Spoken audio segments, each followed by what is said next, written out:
And looking at all these the city halls in the area, there's nobody that no other city hall has the presence from a distance of the Belleville City Hall, because that tower sticks way up there, and it's looming way up there, higher than anything else, and it's magnificent. It's beautiful. It's always identified as the heart of the downtown of Belleville and the surrounding area.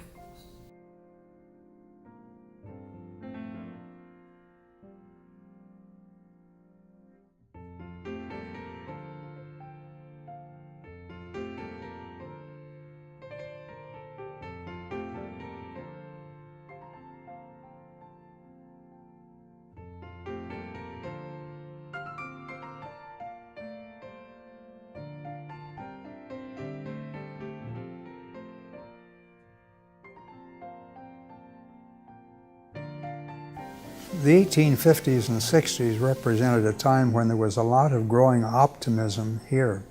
Well, this building was built as a market building, and we'd had a market building at the east end of Market Square, and there had been a small structure built there which was later used for other purposes. They wanted some place where they could hang a bell up high enough that it could be heard to all parts of town.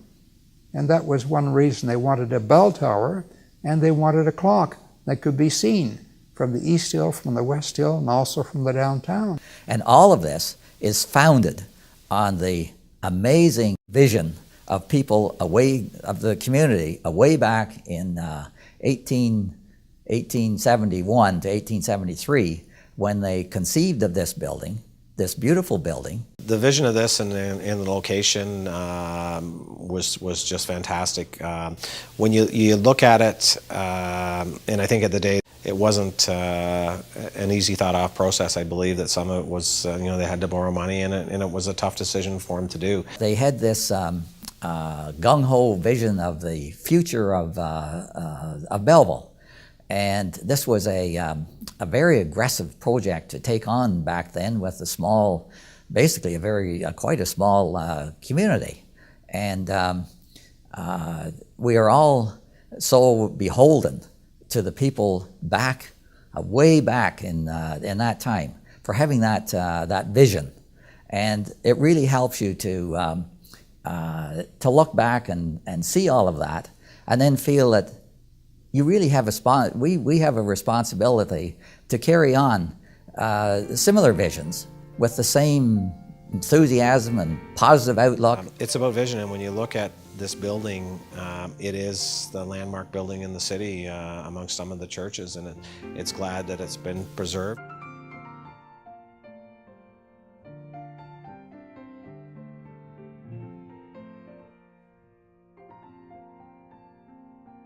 We realized that we were jammed to the rafters. People were sitting on top of each other, and we were proud of our city hall, but it has to be practical, and we just didn't have enough room, and people were complaining, and on and on and on. So we had to do something. I believe that consultants they'd made several proposals. There had been a proposal to divide the main upper floor space into a couple of levels. There had been a proposal to put an addition on the back of the building, which did not go over well with the public, to treat this beautiful classical building with a modern addition on the back. There was no more room in City Hall, absolutely none. There was nothing we could do. We had tried everything. I could see that there was just magnificent potential here. And it was just one of those odd things that I met the mayor at the time, George Zagoras, outside the City Hall on a Friday afternoon, and I just mentioned to him that I'd love to have a look in the City Hall. I had some ideas. I'd like to check them out. And I just on impulse, he handed me his keys and said, "Go in on the weekend and have a look." So the next Saturday, I came in, and I got way up the tower and into the roof space, and had a look around. And it was just the more I saw, the more I got blown away by the potential of the building to do something quite spectacular. I remember him coming back. We had a small little committee that was looking at this, and George Zagoras, of course, was mayor, and he was the one in charge. And he came back and said, I think there's potential to do all this in City Hall. And at that point, it was kind of like, oh, goodness, Bill. that we've already looked. There is no more space. We need a huge amount. Plus, it's not as though we just want enough space to get us through the next couple of years. We want to do something for the next whatever. And Bill insisted that he thought of a way of doing it. And so, you know, honestly, almost reluctantly, we said, well, all right, do a little work on this and get back to us. And that was when he started going to work. And for a brief period of time, we said, you know something? Maybe City Hall needs to be somewhere else. Maybe the building that we know as City Hall will have to morph into some other use, you know, meetings, et cetera, and we will go somewhere else and build a brand new City Hall somewhere else in our city. And that was certainly being seriously considered at one point. I do believe that there was a firm once that actually proposed leveling the building and starting again. So it had had several suggestions made for doing something to create more space, but it was just kind of stuck going nowhere because none of them had been acceptable to the public or to council. In the midst of all this, Bill White crawled around City Hall seeing what was in there, sort of unbeknownst to us. Maybe we knew he was going to do it, but I don't think we paid much attention to him, to be honest with you. There was a spot in the floor that, well, there was a hole, and for some reason there was a little ladder that went down part way. So I went down the ladder, and I could see that there was, a long time ago, there had been like a huge ballroom type assembly room space in here. All these rich moldings around the perimeter. But it was all lost because down a little bit further were suspended ceilings that had been put in to carve the second floor of the City Hall up into smaller spaces. I just couldn't wait to get a tape measure and find a way to measure for the clearance down to the floor. And when I did that and saw that there was, there's enough space in here that we could divide this into 2 levels. We could get 2 floors in here, I'm quite sure. And then looking at the roof space, they had these, there were these beautiful, magnificent, 12-foot deep, beautiful wooden trusses that went from one side of the building to the other, which was about 72 feet. And I thought, geez, if there was just some way of reconfiguring this ceiling space, this roof space, into usable floor space, it would be, man, you could really do something, with this. And really, I didn't have to look at it that long as a structural engineer to see how I could do that. And well, fortunately, I was also an architect, and then I could envision how you could use this space once we had reconfigured it. And boy, this is really this is an incredible, dramatic opportunity. One of the steps in this process was to go around and look at other city halls in the area. This took a lot of time, but it was also valuable for perspective. And I mean, quite frankly, the more I looked, the more that I could see that Belleville had this magnificent opportunity. So, in order to correlate all this information and bring it together in a way that could be understood, I developed what was called the Civic Center equation. And when I applied that equation to Belleville, man, Belleville was hitting a home run. And I tried to show that in the report. So I was just extremely passionate about not missing this opportunity. So the best way to do that was to try and have a foolproof presentation. First of all, to convince myself, and then to convince all decision makers. We were not sold on it for a long time. First of all, we thought it was impractical. Secondly, we didn't think he could find the space. I mean, he took us kind of on a mini tour, and I mean, it was awful up here. It was rafters and dirty, and I certainly couldn't see it, and I don't think many in the committee could see it. And but bit by bit, he kind of sold us. And I know Bill's an architect and an engineer, and I know that he feels that's how this happened. But it happened because he was so persistent, And he fell in love with the idea, and he loved this building. And he was a great salesperson, and he convinced us that this was the way to go. The thing that maybe they had to have the biggest trust in was the numbers that I had worked out that was my estimated cost of doing the work. They certainly had to trust me on that. And I look back at those numbers now, and I look at the cost of things today, and it just floors me. I can't believe we actually did all that work for for that amount of money. When you look at it now, it looks pretty obvious. I don't know, anybody would have done it, but it didn't look obvious at the time. It looked impossible at the time.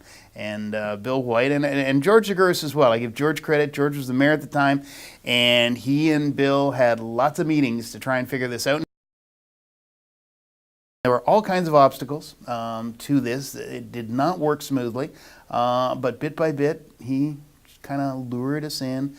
I thought, well, I'm going to have to build a model of this thing, and it was a large model, and it was a lot of work, and it really helped. The model was put together for different reasons. It was, for one thing, it was for me to study myself on how to alter the building, structurally, because it was very tricky.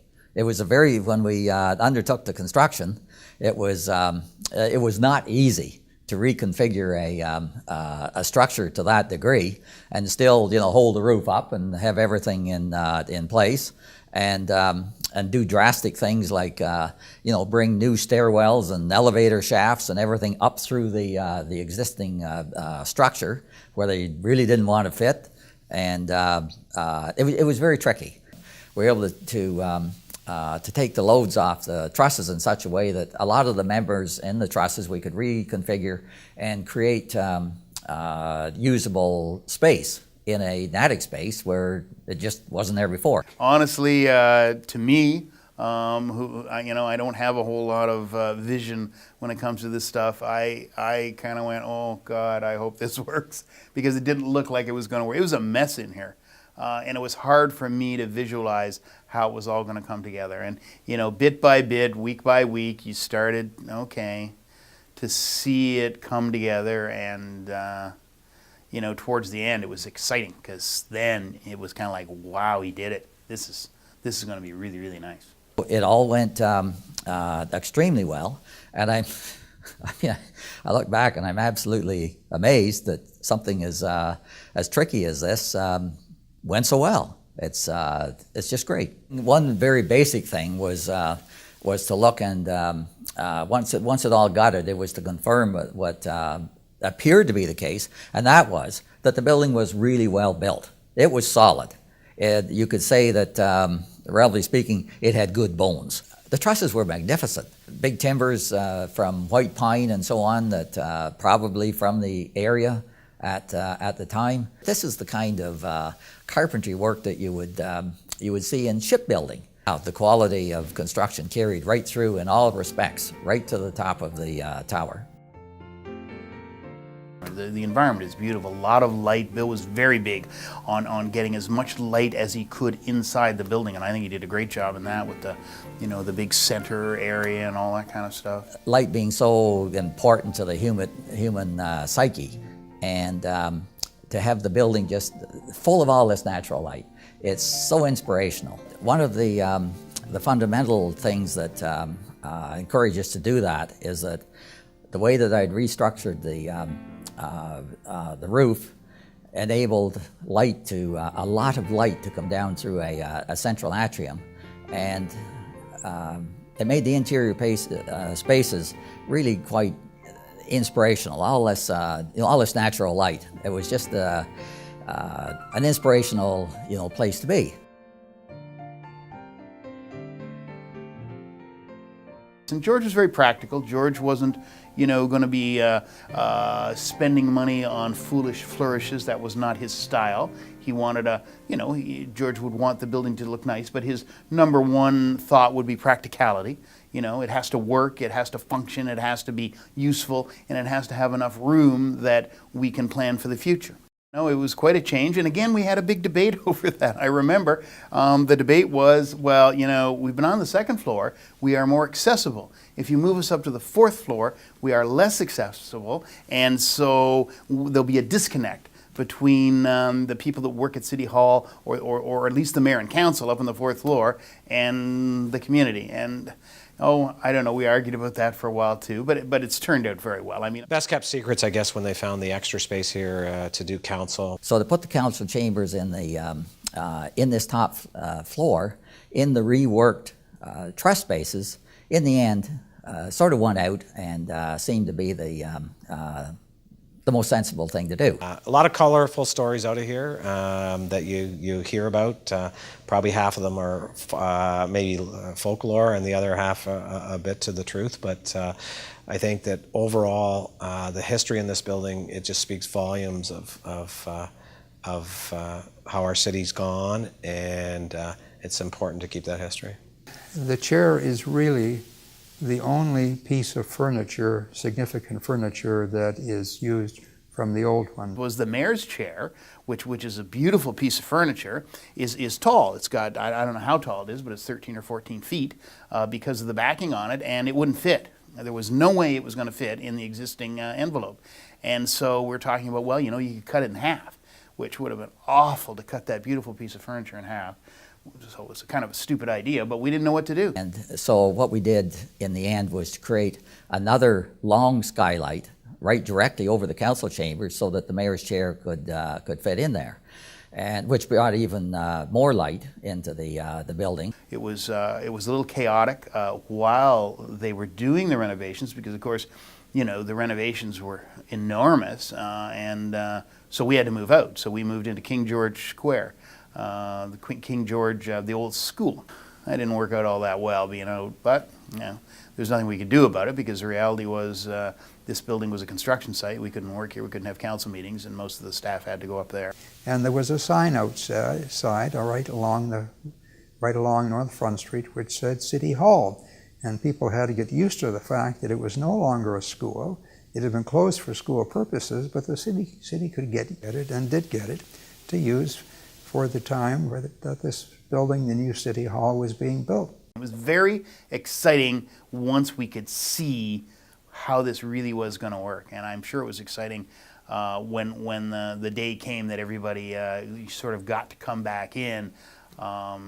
That was really an amazing day and week. I think that people were waiting to see what would happen, because the building before that time, with the exception of the council chamber, was not really an attractive sight. And it was an impressive occasion. There was a good turnout. You had former councillors, members who had been here. You had a fair number of citizens as well.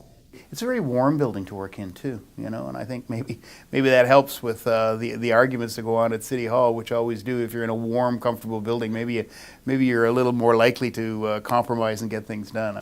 I guess when it hit me would have been when the deputy mayor of Pickering was in this building, and they have a newer City Hall, and you know, you had about an hour when he was waiting for me walking around, and was just amazed at of the history of the building and how it was kept. This building is so loaded with history and just so beautiful. And now we've brought all of this light into the interior. The ambience of the new room is much nicer. I mean, the old room was not great, and this new room is beautiful. I mean, it's got the beautiful light coming in, and you know, the old brick, and I really love the fact that they left the brick wherever they could, so that's part of the charm of the old building. You can tell what kind of an old building you're in. This was just something that just you know, lived constantly with. It was just that important. I feel extremely privileged to have somehow ended up in a position to be able to do this thing and help the community realize its whole potential in this regard. It was just a tremendous honor. And I can't say enough how important he was to this happening. The project absolutely wouldn't happen without Bill White. He made it happen. No, it's beautiful, and there are very, very few city halls like that. You know, there are nice city halls all over, of course, but this is pretty special. And most people that come to this community that don't know this community, you look at this and go, "Wow, what a beautiful building." I think it's great that they saved the building, and this is probably one of the most comfortable city halls that I've been in. All in all, it was cost effective. And it's beautiful. And the thought that City Hall would have moved out of the downtown, which was certainly up for consideration for a brief period of time, would have been horrible. And it's turned out very well. And you know, I've said this to people in tours, it's your building. It's not my building. I am the mayor, but it's a citizens' building. It's a public building.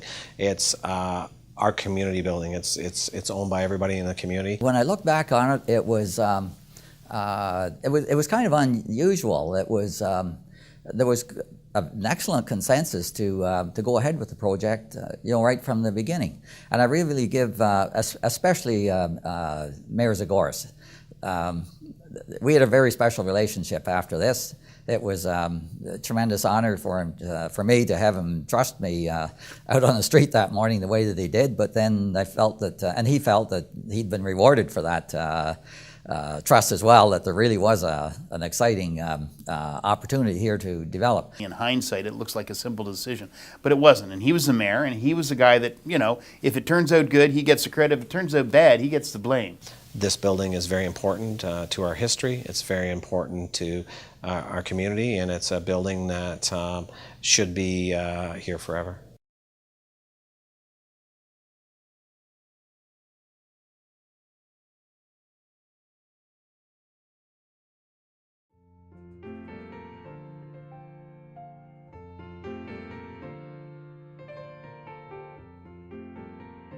Every area where there's a lot of people still needs a center of gravity. It's been like that through, through history. All the great cities that exist in Europe and around the world have most of them benefit by having this great,